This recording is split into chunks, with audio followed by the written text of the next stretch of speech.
Hi guys, Assalamualaikum. Welcome back to my Yasmine Shaukia. Not again, right? Again for eat. Hari ini kita nak makan kuih chips dari untuk hari raya pun boleh makan. Sedap kan? Ni cheese punya. Ni agak merah.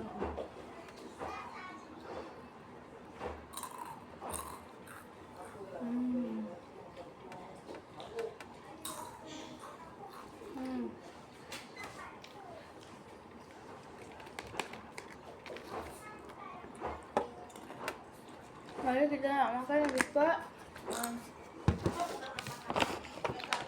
famous Amos. Ni orang tahu kan? Favorite aku yang original. Lah.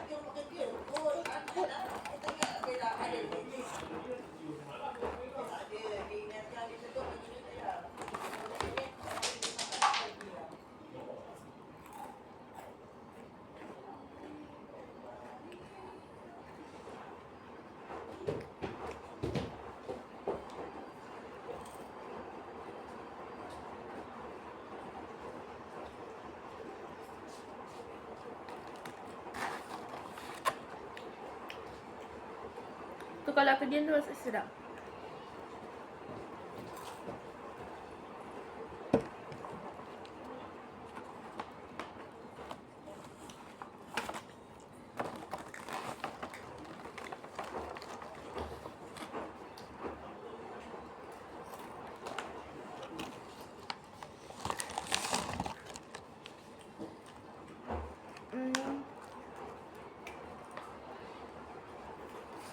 Ni aku ada beli yang kacang campur ori, chocolate campur.